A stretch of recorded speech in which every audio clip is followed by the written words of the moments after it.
What is up, everyone? I'm Skratch. Welcome to the channel. This video is brought to you by King Arthur Legends Rise. So I just want to say a massive shout out to Netmarble for sponsoring today's video.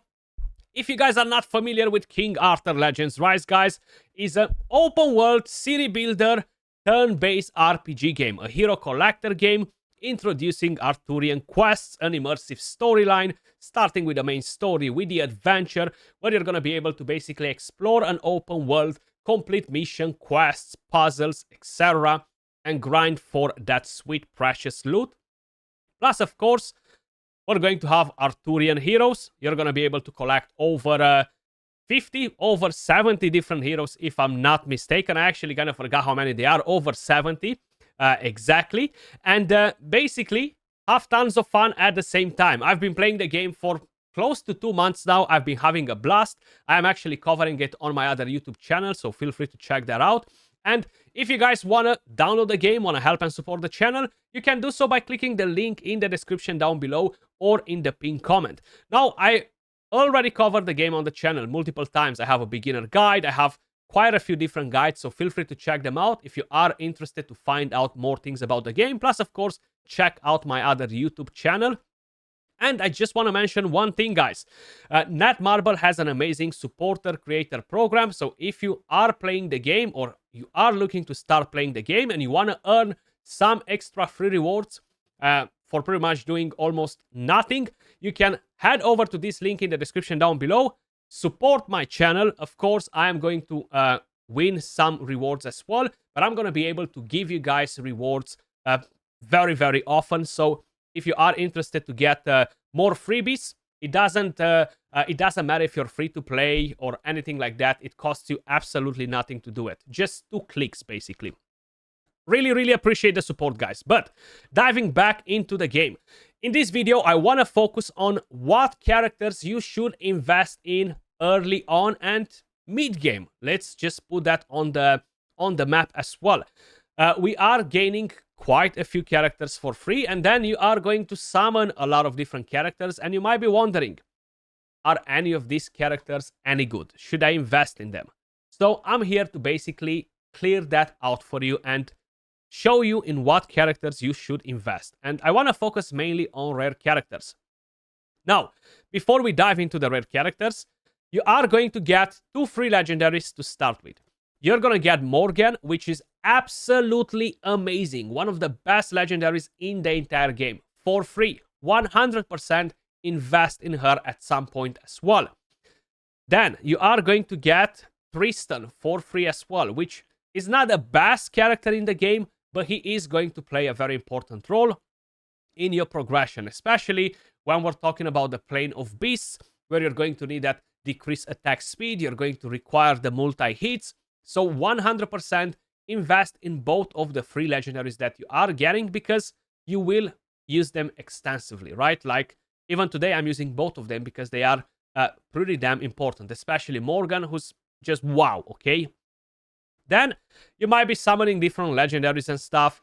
I would probably recommend you to check out my other channel to kind of like get a better idea of which legendaries you should invest in first, which ones you should kind of like dodge. The cost to level up, advance, rank, awaken a legendary character is double than a rare character, okay? So today I kind of like want to focus more on rare characters because they are definitely more accessible to the player base. And I'm actually going to go to the codex because it's a bit easier to kind of like swap in and out, right? You don't have like a million of them, but you have 20 different rare characters. Not every single one of them will be relevant, especially for progression. Now, eventually, you will require to use them either in different raids, clan raids, to basically gain additional bonuses, either in the adventures to unlock all of the chests that have conditions and stuff. But there are a few of them that are really important. So Kai will be a free character. Everybody's going to get her. Very, very amazing. She was my first character at 60, fully awakened, absolutely no regrets. So, of course, I will recommend you to invest in Kai. Crazy good damage, multi-hits, which makes her amazing for the Plane of Fields, and just in general for the majority of the content. If we're talking about Arena, etc. Absolutely amazing. So, Basically, her passive will self-buff her, okay? I'm not going to read all of the passives for all of the characters, guys, because I want to focus on mainly why these characters are good, right? So with Kai, you're going to gain crit rate buffs, and you're going to have 80% crit rate, especially if you're using the Storm Relic, which means that you're going to be able to build a character with 20+% crit rate and always pretty much crit, guys, which is massive because you're going to be able to focus on other stats like attack, crit damage, attack speed, hit accuracy, all of the stats that really, really matter. That's why she's just absolutely amazing as a character. Now, I am running her with the Storm Relic. Of course, you can choose to use a different relic, especially if you're planning to bring in a recovery disruption. But I find Kai being better used as a raw damage dealer rather than focusing on bringing debuffs with her, because we have different options and we're going to get to that in a second. Best build for her will be an attack set. You can give her a counter attack set, which is actually really, really helpful. And favorite dungeons, campaign, adventures, pretty much most of the content can be absolutely demolished with Kai as your main damage dealer. And yeah, I cannot recommend her enough. Then, because we are talking about damage dealers, the next most favorite damage dealer that I have on my account as a rare character is going to be Rosier.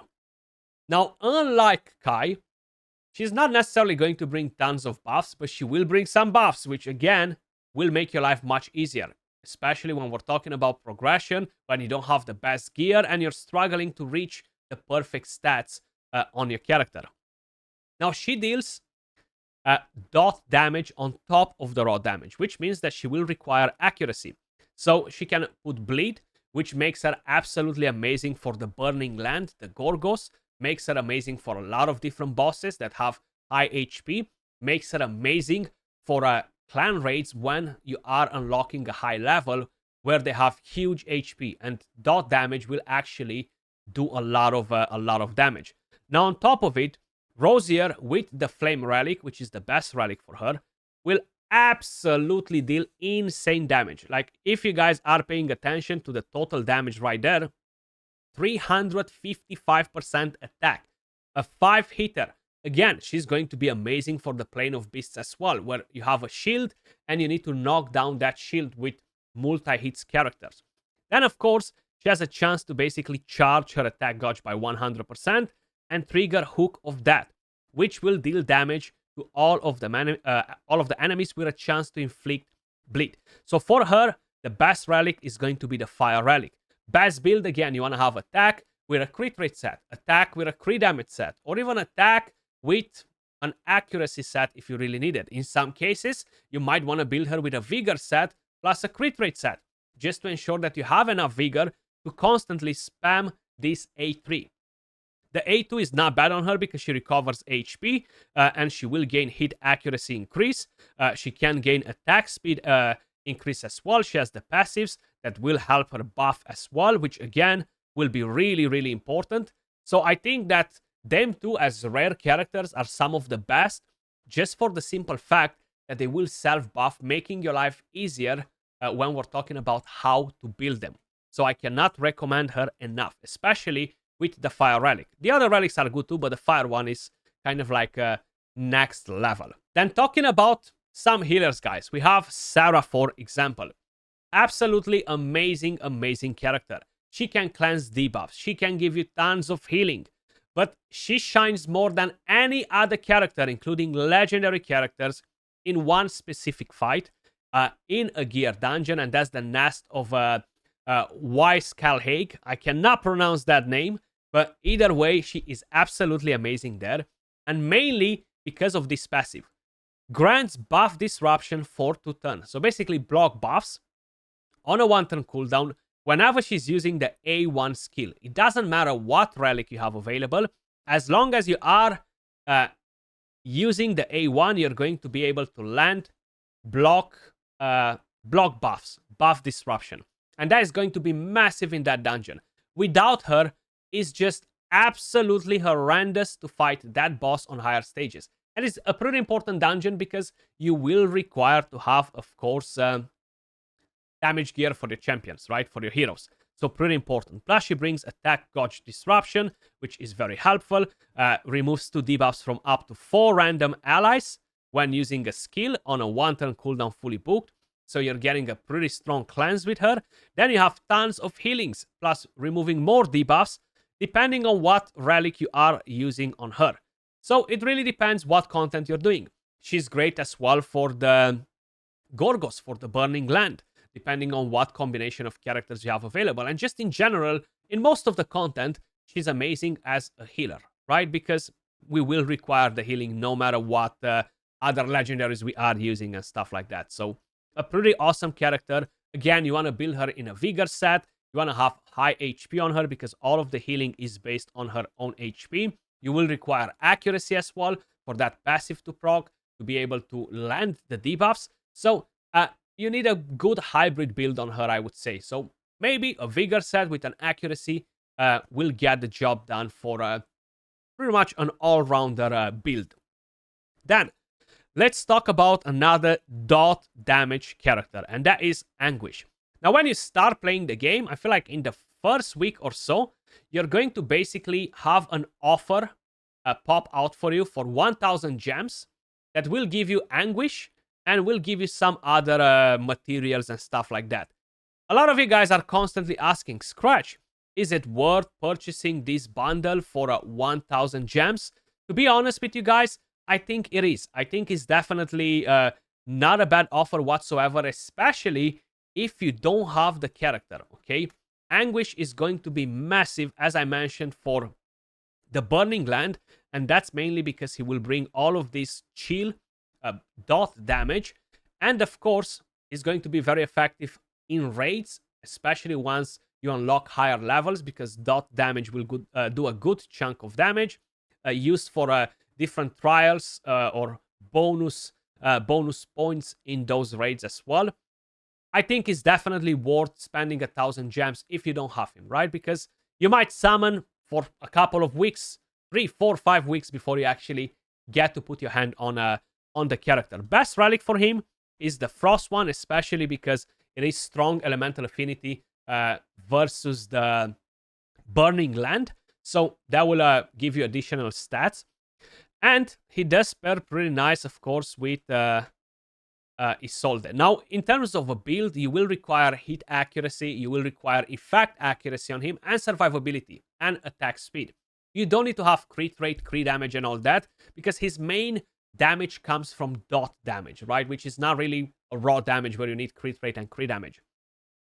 Then, because we are talking about his partner, the one that he pairs really well with.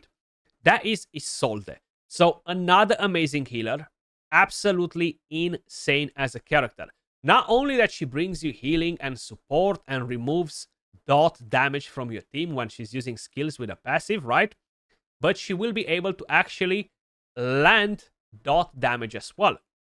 And if you have a higher chivalry on her, if I'm not mistaken, you're going to be able to even extend the duration of the dot damage on the target by 1 turn, which again, it will be extremely helpful for the rest of the characters, right?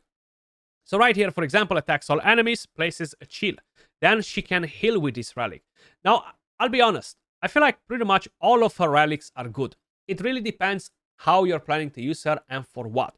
So if you're planning to use her as a healer, you have the Storm Relic. Yeah, the Storm Relic that has the A2 and the A3, giving you AoE heals and recovery over time. Now, recovery over time is actually really, really helpful. So if we're talking about the Burning Land, if we're talking about the Plane of Beasts, if we're talking about Forbidden Dungeons, especially on the lower stages, if we're talking about pretty much any dungeon where you need a good healer, she is definitely worth investing in. Absolutely amazing as a character. Like, look, this is the A2 for 2 vigor cost, gives you good healing. You go to the A3 for 3 vigor cost, massive healing plus removes 3 dots from all allies and grants recovery over time. So she generates a lot of healing. Best build for her, again, Vigor set. Now, if you're planning to use her for dot damage, to inflict bleed, chill, etc., you will require accuracy. You will require hit accuracy as well. So that's another thing to keep in mind. But the best build is a Vigor set. As I mentioned, the most OP set in the game, because it allows you to use the higher cost skills more often on all of your characters. So very, very important. Then, moving over to the next character that we have on the list, guys. Let's bring in another damage dealer. So this time around, I want to talk about Cormac. He is a defense-based character that deals damage based off attack. Now with a passive, he can actually heal you. 90% chance to trigger when an ally is hit, heals all allies by 19% of his defense, more or less. Then right here, gains increased defense. He can attack all enemies and deal damage based on attack and defense, and inflicts evasion rate decrease too. Now, the evasion rate decrease is pretty important because that means that you don't require to have such high hit accuracy on the other characters. The best relic for him, guys, is going to be the Frost relic. Now, he is a specialist at dealing AoE damage. So with his A3 skill, attacks all enemies 2 times. Total damage 366% attack, and deals additional damage to all enemies according to the number of enemies, which of course will be based on the attack and defense. Now, considering that most of his damage comes of course from attack, you want to build him with high attack, and the passive that gives you healing based on the defense and all the rest of the additional damage comes as a bonus, and whatever defense you have on him is going to be really, really helpful. Now, of course, you can build this character if you want on an attack set, which is a 4-piece set, plus a 2-piece defense set if you want to, or a crit rate set with the attack set.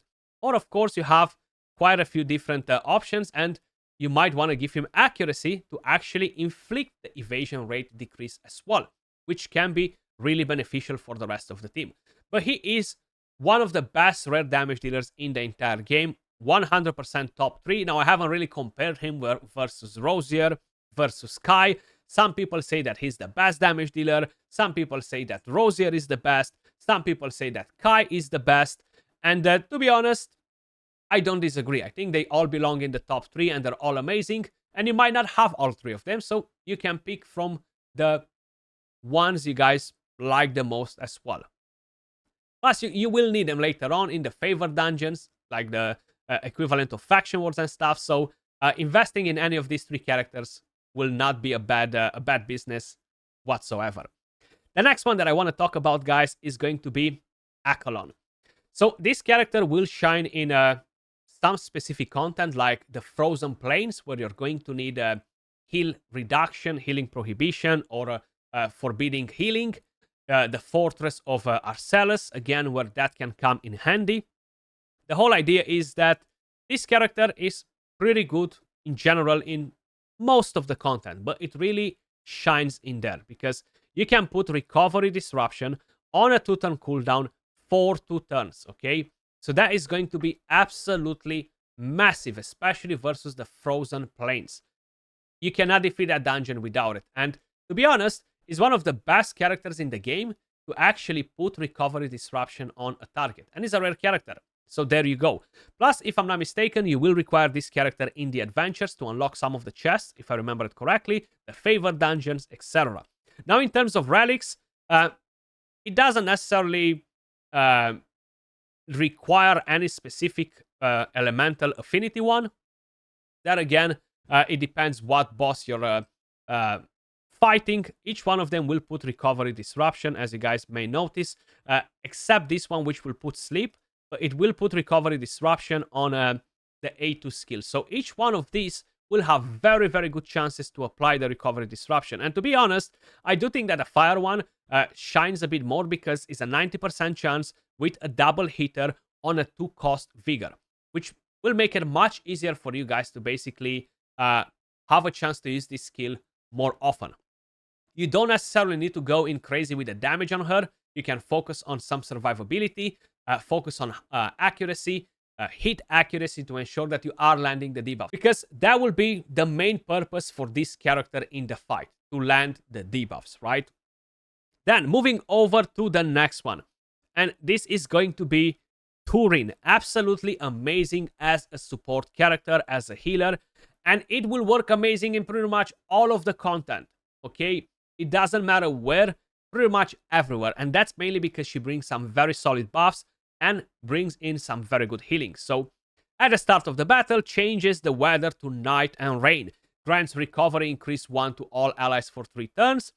Then the second passive, when attacking while weather is night, gains healing elixir for 2 turns, which will basically restore HP and give her abnormal status immunity.